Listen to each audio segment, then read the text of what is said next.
rester dans la République ne les intéresse pas. Les peuples qui intéressent ces gens, qui sont à la solde de la France, ce sont ceux qui ont accepté de prendre les armes au bénéfice de l'Algérie et de la France pour endeuiller nos familles. C'est tout le problème qui est là. Et nous avons bien fait, nos États ont bien fait d'avoir chassé la France de nos pays. Parce qu'avec ce que nous voyons aujourd'hui, avec ce comportement belliqueux, nous avons compris que le ver était dans le fruit. La France, en réalité, était dans nos États pour nous espionner au bénéfice des terroristes. Parce que dans nos nations, précisément au Burkina Faso, la première attaque terroriste a eu lieu quand la France avait son dispositif et ses hommes dans notre pays. Ça concernait une petite localité du pays. Elle n'a pas pu aider à l'endiguer. Et c'est sous son regard que l'ensemble du pays a été contaminé par cette barbarie. Qu'est-ce que vous voulez qu'on dise? Comment est-ce que vous voulez que nous comprenions ça? Mais là n'est pas le sujet. Maintenant, nous, qu'est-ce que nous devons faire? On doit s'assumer pleinement, comme je l'ai dit, et je l'ai répété à plusieurs reprises. On ne doit pas se laisser faire, on ne doit pas tomber dans le piège de la manipulation.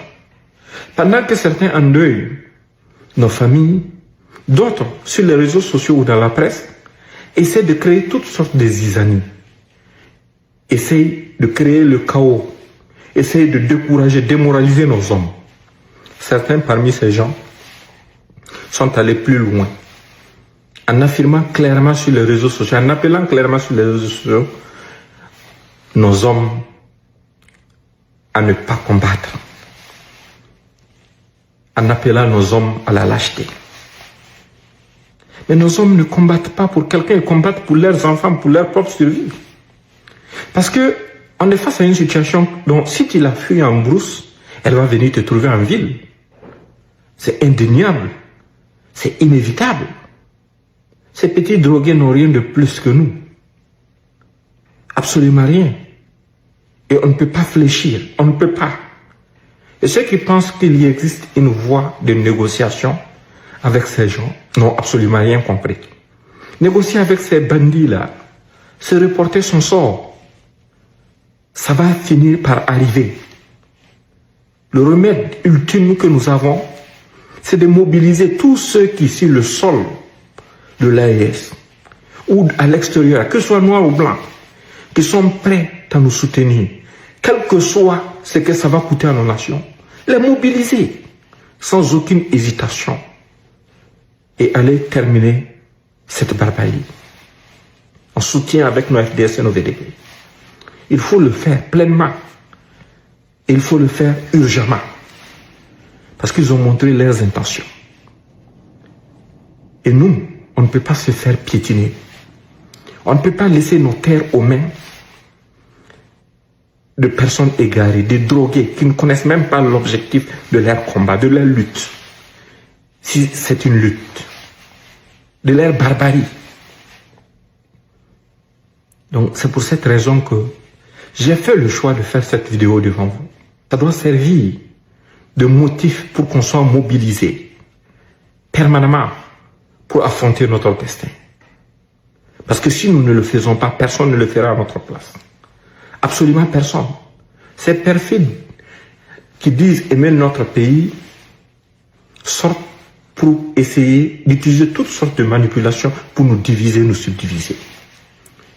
Au départ, ils vous ont fait croire que les drones n'existaient pas, que c'était des jeux vidéo.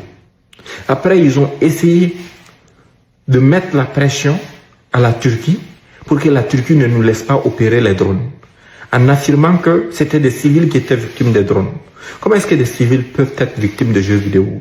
C'est un jeu de manipulation. En deuxième lieu, quand on a engagé la collecte volontaire pour l'effort de paix, les mêmes personnes sont sorties pour essayer de vous faire croire que ceux qui dirigent notre pays étaient en train de s'enrichir. Dans quel objectif ils ont fait ça? Pour qu'on ne puisse pas mobiliser nos ressources pour le faire, pour mener notre combat, pour mener notre guerre. Et ce sont les mêmes qui ont essayé de créer la psychose à tous les niveaux, en vous annonçant à combien de reprises que les caisses du Burkina étaient vides et que les fonctionnaires ne pouvaient même pas avoir leur salaire à la fin du mois. Tout ça, ça doit vous enseigner quelque chose. Ce sont des gens qui souffrent d'une malédiction congénitale. On ne doit pas se laisser distraire par ces bandits. Ces mêmes bandits vous ont dit ici que le président Traoré payait des milliards à des soi-disant mercenaires russes pour sa propre sécurité. Chose qui est un mensonge flagrant. Mais pourquoi ils ont essayé de faire véhiculer ces messages? Pour créer le découragement. En faisant même des comparaisons, des parallèles. Pour essayer de vous dire, non, un soldat gagne telle somme, un mercenaire gagne telle somme. Je vais vous dire une chose.